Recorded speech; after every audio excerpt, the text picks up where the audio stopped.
Jadi di sini kami kelompok 4 bersama saya Alfredai dan Ibu Dewi. Jadi kami akan simulasikan teknik coaching menggunakan alur Tirta. Jadi yang pertama mengcoaching adalah Ibu Dewi, yang di coaching adalah saya sendiri. Setelah itu nanti saya yang akan mengcoaching Ibu Dewi. Untuk contoh kasusnya di sini, Ibu Dewi sebagai pelaku mentor coaching itu akan mengcoaching Pak Alfreda dengan contoh kasus sering kedapatan merokok di dalam kelas pada saat memberikan pembelajaran kepada siswa.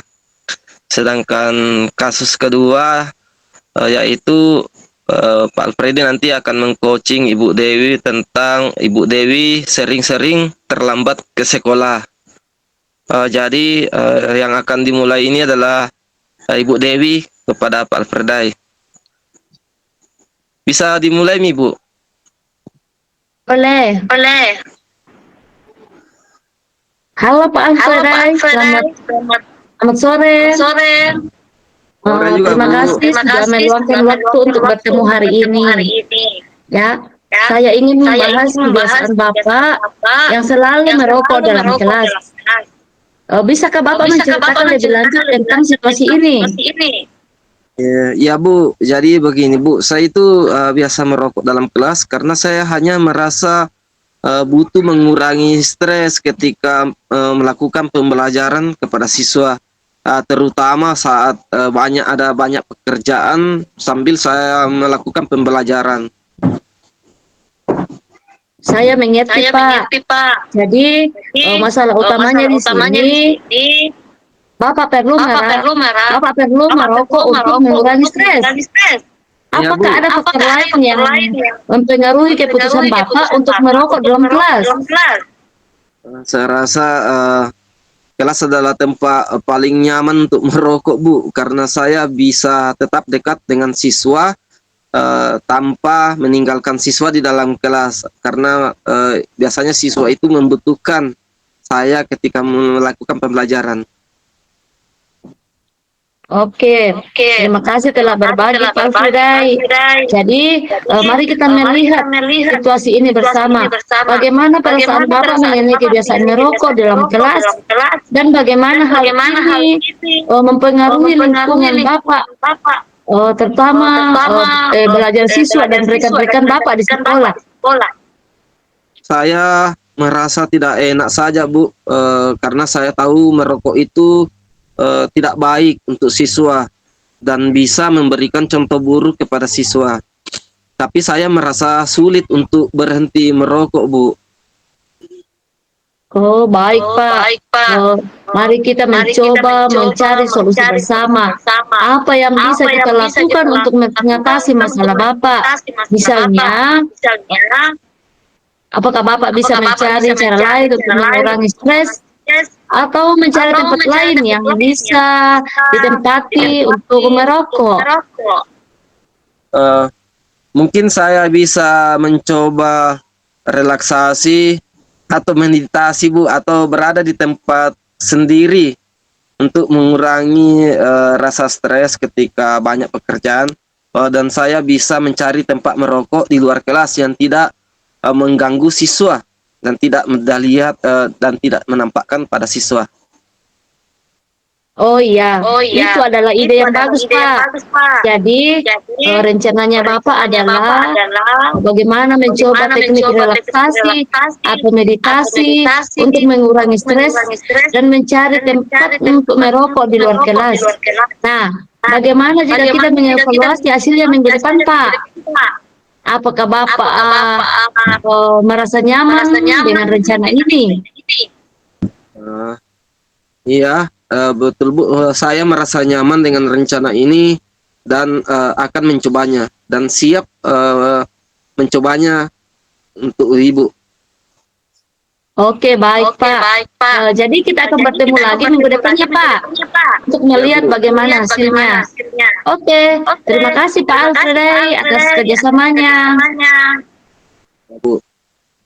Ya, jadi dengan menggunakan teknik alutsista, eh, Bapak Alfredai bagaimana mengenali masalah, mencari solusi, dan mengambil langkah konkret untuk menghentikan kebiasaannya, terutama merokok saat berada di kelas.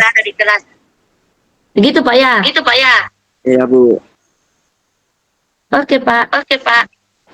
Jadi terima kasih Ibu Dewi sudah meluangkan waktu untuk bertemu hari ini. Sebenarnya saya memanggil Ibu Dewi ini untuk membahas masalah seringnya Ibu Dewi itu menghadapi ketepatan tidak tepat waktu ke sekolah. Bisakah Ibu Dewi ceritakan situasi yang menyebabkan Ibu Dewi sering terlambat? Oh iya Pak. Saya sering terlambat karena saya sulit membangunkan anak-anak saya di pagi hari dan juga mengurus keberangkatan mereka untuk ke sekolah. Iya Bu, jadi saya mengerti selain daripada Ibu menjadi seorang guru di sekolah, ternyata Ibu juga itu kan seorang ibu rumah tangga di rumah. Jadi saya sangat mengerti akan masalahnya Bu. Iya Pak. Jadi untuk membangunkan anak-anak dan mengurus mereka di pagi hari itu yang membuat Ibu sering terlambat. Apakah ada faktor lain yang mempengaruhi Bu? Oh iya Pak. Selain mengurus anak-anak, saya juga sering terjebak macet di jalan karena jujur Pak, jarak rumah saya ke tempat kerja itu ada 9 kilometer. Jadi saya melalui perjalanan yang banyak macetnya. Iya Bu. Jadi saya katakan ini ya terima kasih telah berbagi Bu atas permasalahannya Ibu Dewi. Mari kita lihat situasi ini bersama Bu. Tapi mungkin Ibu ini perlu pikir bagaimana perasaan Anda mengenai masalah ini dan bagaimana hal ini mempengaruhi pekerjaan Anda di sekolah dan bagaimana keterlambatan Ibu mempengaruhi rekan-rekan di sekolah. Oh iya Pak. Jadi di sini saya merasa sangat bersalah karena jujur ini sangat mempengaruhi pekerjaan saya dan bisa mengganggu jadwal saya ke sekolah. Saya tahu ini tidak baik Pak, tapi saya merasa agak sulit untuk mengatasinya. Mungkin begini Bu, mari kita coba mencari solusi bersamanya, jangan dipikirkan sendiri. Jadi kita pikirkan bersama-sama apa yang bisa kita lakukan untuk mengatasi masalah ini. Misalnya, apakah ada cara untuk menyiapkan segala sesuatunya mungkin di malam hari supaya di pagi harinya Ibu itu tidak kerepotan mengurus anak atau menghindari kemacetan dengan cara mencari jalan alternatif lain. Oke Pak. Jadi mungkin saya bisa mencoba menyiapkan perlengkapan sekolah dan makanan untuk saya pada malam hari ya Pak. Ya Bu. Dan mungkin saya juga akan mencari jalan atau rute untuk menghindari kemacetan itu. Baik. Jadi itu saya apresiasi, itu merupakan ide bagus untuk Ibu Dewi. Jadi rencananya adalah menyiapkan segala sesuatunya di malam hari dan mencari rute alternatif.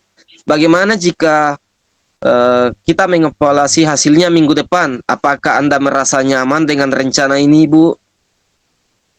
Oke Pak, saya merasa nyaman dengan rencana ini. Jujur, saya senang sekali dengan pembelajaran ini dan juga rencana tindak lanjut ini. Dan saya akan mencobanya Pak. Baiklah, kita akan bertemu lagi minggu depan Ibu Dewi untuk melihat bagaimana hasilnya. Terima kasih atas kerjasamanya. Oke Pak. Ya Bu. Oke Pak, demikianlah sesi latihan dari kami Pak. Oke.